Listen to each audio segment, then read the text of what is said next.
So right now I'm gonna give you 10 common puppy behaviors that you need to address right away.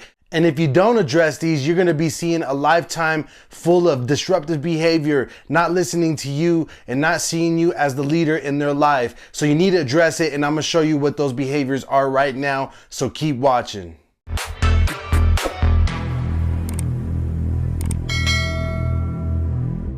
Hey, how's it going, Top Bully owner? Today I put together 10 different puppy behaviors that I think you need to address right away. And I believe all owners are gonna be able to see these things when they have a puppy, no matter what. And this also applies to the dogs that are older as well. Let's say you got a rescue dog. If you see these in your rescue dog as well, then this needs to be addressed. So don't exclude those kind of dogs either. But before we get into the actual 10 behaviors that I put together, I just want to say our Black Friday special is coming very soon, and I want you to be first place in order to get these biggest sale that we are going to have of the year. So if you want to sign up to the early bird list, there'll be a link in the description where you can go and check that out. What it is it puts you first in line for our biggest sale of the year, and we also have a new product that we're rolling out for this Black Friday, so I want you to be able to see it first. And if you want to hold your spot in place, then you need to go to the link in the description and go sign up now so you can save your spot. Now these 10 behaviors, some are common, some are not, and these things you really need to be addressed, because if you don't address them, then your dog is just going to keep getting away with these kind of stuff. And when dogs get away with that kind of stuff in their mind, what it does is it programs them to be able to get away with this stuff for the rest of their life. And you don't want to have a 90, 100, 120 pound dog doing these kind of things. So let's get right into the list. So number one is puppy biting. I know this is very obvious, but if you don't address this right away, then it could cause some chaos down the line. Now, puppy biting is usually a result of your dog teething, so you want to be able to just work with them. You know they're going through a phase where their teeth are really bothering them.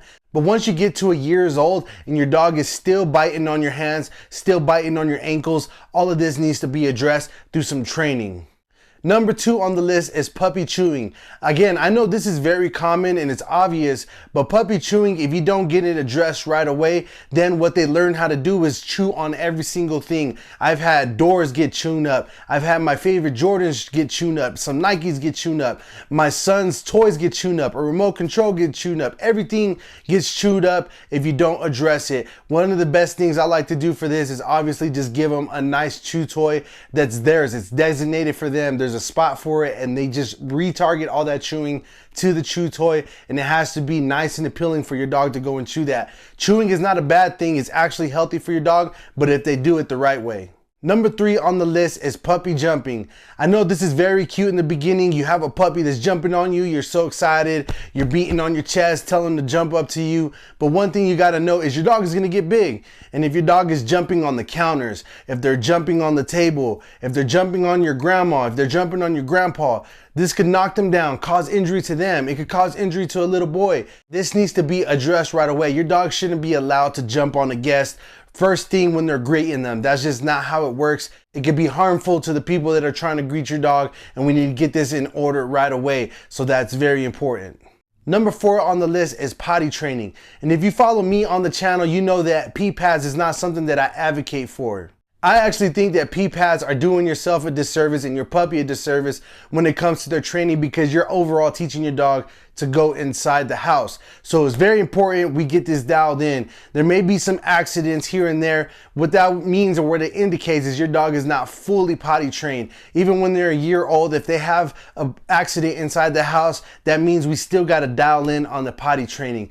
If you don't get this addressed, trust me, your dog will be pooping and peeing in the house, no matter if you yell at it or anything. You got to get them trained. Number five on the list is puppy whining. This is something that gets thrown under the rug sometimes, that I see owners just like turn their head to. Puppy whining needs to be addressed, because you don't want them whining and whining, and then you eventually give them what they want, and then it programs in their head, hey, all I got to do is just whine forever in order to get what I want.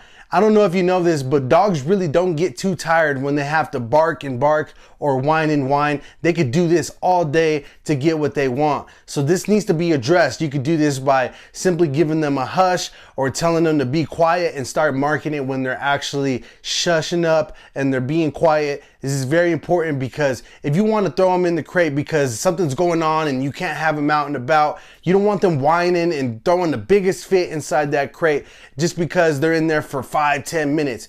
You need to be able to address this right away. Don't let your dog whine. It's going to be a habit in the later stages of their life if you let it continue.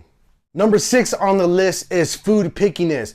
A lot of dogs tend to get picky when they're, young and they're trying to see what they like and they're trying to transition into kibble or raw, whatever you're feeding them. And some would just simply stop eating. You don't want to make this a habit and start giving your dog some of the best foods, the best treats, chicken, filet mignon, all that stuff, because your dog just won't eat the regular old kibble that you give them. Your dog being picky is just finding a way to get what it wants, and you need to have a nice structure for them. If that means feeding them at a very strict schedule, maybe at 9 in the morning and then 6 o'clock at night, no other times. If they don't finish their food, you pick the food back up. Same with the other meal that's later on through the day. What this does is it trains your dog, hey, you're gonna get your food at this specific time, no other time. Either you eat it or you don't. And trust me, I promise you, your dog will start eating again once you follow this strict routine. Number 7 on the list, which kind of goes back to another one, is constant barking. Like I said earlier,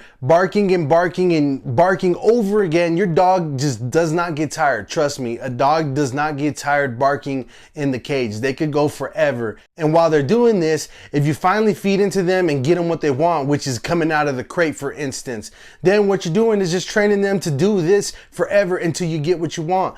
It's just black and white for them. There's no gray areas for dogs. Either they get what they want or they don't. It's a yes or a no. There's no maybe, there's none of that. Number 8 on the list is uncontrolled playtime. And what I mean by this is if you have an older dog and a puppy, or if you had 2 puppies playing together and the puppy just simply does not know how to play with the other dog, they're being too aggressive, they're being annoying to the other dog, they're getting in their space, then you need to be able to control this. One thing you can do is just let nature happen. So usually the older dogs correct the puppy when they're being too pushy, or if they're just pressing the boundaries. Usually you'll see a kind of correction happen, and you can't just simply think, hey, my older dog is attacking my puppy. What that dog is doing is just teaching your puppy how to play correctly, how to have boundaries when they're in their playtime. Now, if you have 2 puppies that are simply just going at it and attacking each other, you need to control this, because if you don't have this under control, then it will get out of hand. There will be more fights down the line and it would just be a ruckus. So it needs to be a structured, controlled playtime. Number 9 on the list is separation anxiety. I get it. You got a new puppy and he's with you all the time, or she's with you all the time. But you got to actually let go, and you got to let them have their own time that's separate from you, so they can know that they could still exist in this world without you being next to them. I've actually had to deal with this with Bo. He was crying a lot when I wasn't there. There's things that you could use when you're not there, such as a thunder shirt, or you could use some calming treats, or you could simply exercise your dog, or like a chew toy to keep them occupied. You just need to start training the separation anxiety out of them, because if you have to drop them off to a daycare or dog daycare and you have to leave, you don't want them going crazy over there with the daycare people just because you left. You need to have a dog that's neutralized no matter what, especially if you're not there. So this is very important. Now, number 10 on the list, last but not least, is puppy aggression. I hear this all the time. Hey, my dog is growling at me when I try to give him food. He doesn't let me touch the food. My dog is growling at me when I get close to his toys. My dog snapped at me because I walked past him. All of these are alarming signs that your dog is being structured into something we don't want them to. Now, if it's past the line where it's very aggressive, then I do advise you to go to a local trainer that can help you with behavior modification with these kind of dogs. But it is very important to have structure in your home.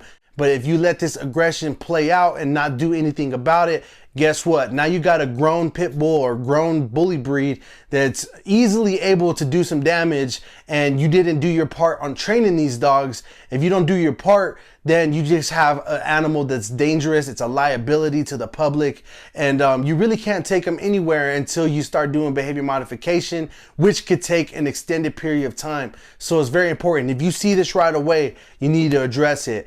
Now, these are the 10 main behaviors that I see puppies have. It's kind of non-negotiable. If you're going to have a puppy, you're going to get that, all right? Not all of them, such as aggression. Not every dog shows aggression, but most of these things on this list you're going to see. And I really hope that you get it addressed, because if you do it now, you will reap the rewards later. And if you don't, then you will have struggles later in your time with your dog down the line when they're older. So I hope you find this helpful, and I have another video that you could check out, some very important exercises that you could do for your puppy to help with their development, help with their health, and overall build a healthy lifestyle for them. You need to check out that video, and I have that video at the end over here. So go and click that, and I will see you there.